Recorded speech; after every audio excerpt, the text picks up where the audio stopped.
केंद्र सरकार का खासा फोकस इस बात पर है कि देश का युवा अब आगे बढ़े और इस तरह से आगे बढ़े कि देश में भी कहीं ना कहीं तस्वीर बदल जाए।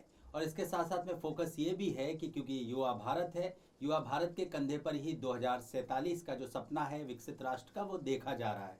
हमारे साथ रोहित कुमार सिंह जी हैं, युवा चेतना मंच के राष्ट्रीय संयोजक हैं, साथ में सामाजिक कार्यकर्ता भी हैं और युवाओं के बीच लंबे समय से काम कर रहे हैं, उनके विजन के लिए काम कर रहे हैं। रोहित जी, आपका स्वागत है विस्तार न्यूज़ के साथ। बहुत धन्यवाद। युवाओं की हम बात करेंगे, युवाओं पर फोकस करेंगे। आपका संगठन उन्हीं के बीच काम कर रहा है, उन्हीं के लिए काम कर रहा है, तो क्या कुछ नीतियां हैं, आप क्या करना चाहते हैं? 1857 की क्रांति रही हो या 1947 में भारत माता के पैरों की जंजीरों को तोड़कर देश को आज़ादी का चोला पहनाने का कार्य रहा हो, या 1947 में आज़ादी मिलने के उपरांत इस देश में जो 74 में बड़ा आंदोलन हुआ, हिटलर शाही के खिलाफ, परिवारवाद के खिलाफ, तानाशाही के खिलाफ, लाल फीताशाही के खिलाफ, या 2014 में विश्व में सबसे लोकप्रिय राजनेता के स्थापना के कालखंड में देश के प्रधानमंत्री के पद पर नरेंद्र भाई मोदी जी को बैठाने का काम रहा हो, इन सभी महत्वपूर्ण घटनाक्रमों में देश की 65% आबादी युवा शक्ति की महती भूमिका रही है। तो निश्चित रूप से नौजवान हमारे देश के पुनर्जागरण हेतु, देश के नवनिर्माण के लिए, देश के खोए हुए वैभव को पुनः स्थापित करने के लिए सबसे इंपॉर्टेंट कंपोनेंट है।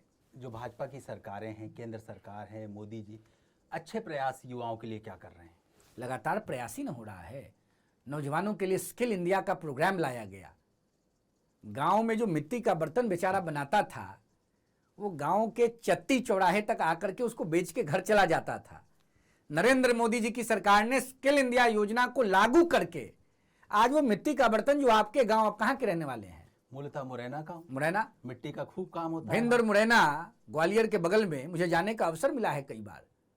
भिंड और मुरैना में मिट्टी का इतना काम होता है। आपके गांव भिंड में जो लोग कुम्हार भाई बहन माताएं बुजुर्ग जो मिट्टी के पात्र बनाते हैं, अब वो इंग्लैंड और अमेरिका में लोग बैठ करके उसको गूगल पर, यूट्यूब पर, और आजकल क्या क्या आ गया है, वो जो ऐप आ गया है, उस ऐप से उसको परचेज कर रहे हैं।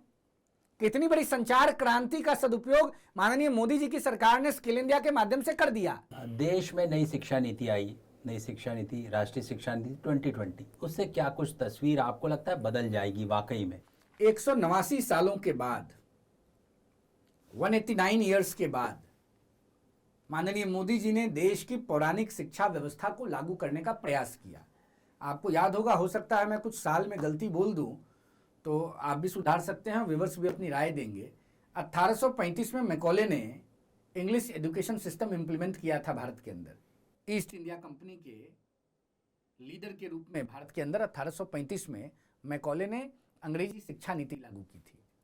उस शिक्षा नीति को लागू करने के पीछे उनकी मानसिकता थी कि इस देश को गुलाम तभी बनाया जा सकता है जब इस देश की पारंपरिक पौराणिक शिक्षा पद्धति को हम समाप्त कर दें, हम संस्कृत समाप्त कर दें, भारत की संस्कृति और सभ्यता को समाप्त कर दें।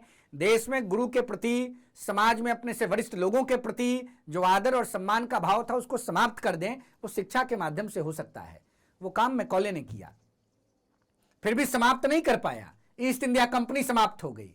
ईस्ट इंडिया कंपनी को भागना पड़ा भारत माता को प्रणाम करके। लेकिन 1947 में जो काम नेहरू जी को प्रथम कैबिनेट में करना चाहिए था, मैकॉले की एजुकेशन पॉलिसी को खत्म करके नई शिक्षा नीति लागू करनी चाहिए थी, वो काम आजादी के अमृत काल खंड में नरेंद्र मोदी जी की सरकार ने किया। युवा चेतना पर आप फोकस कर रहे हैं, एक बड़ा सम्मेलन दिल्ली में करने जा रहे हैं। उस सम्मेलन की क्या तैयारी है और उसमें क्या कुछ लक्ष्य रहने वाले हैं, क्या करेंगे और भविष्य के लिए क्या तस्वीर जो है रखेंगे सरकारों के? इस देश में नौजवानों के लिए आइकन के रूप में लोकनायक जयप्रकाश नारायण सबके मन में सम्मान के साथ स्थापित हैं। 8 अक्टूबर और 11 अक्टूबर को जयप्रकाश जी की जयंती और पुण्यतिथि मनाई जाती है देश भर में। तो उस पूरे महीने में युवा चेतना देश भर में अपने कार्यकर्ताओं के माध्यम से, देश की जनता के माध्यम से, युवा वर्ग के माध्यम से उनको याद करेगी। इसी कड़ी में 19 अक्टूबर को दिल्ली के कॉन्स्टिट्यूशन क्लब ऑफ इंडिया के स्पीकर हॉल में हम देश भर के विश्वविद्यालयों के छात्रों को और देश के विभिन्न जिलों से, गांवों से नौजवानों को बुला रहे हैं।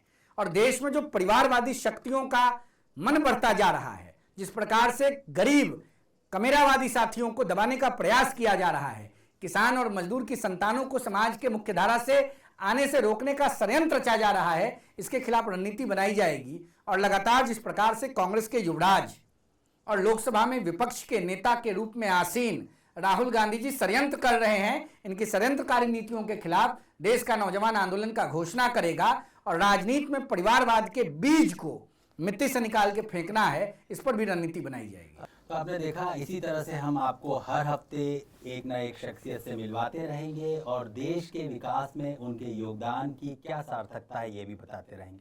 हमारे दर्शकों को नमस्कार और हमारे अतिथि को भी नमस्कार। बहुत धन्यवाद आपका।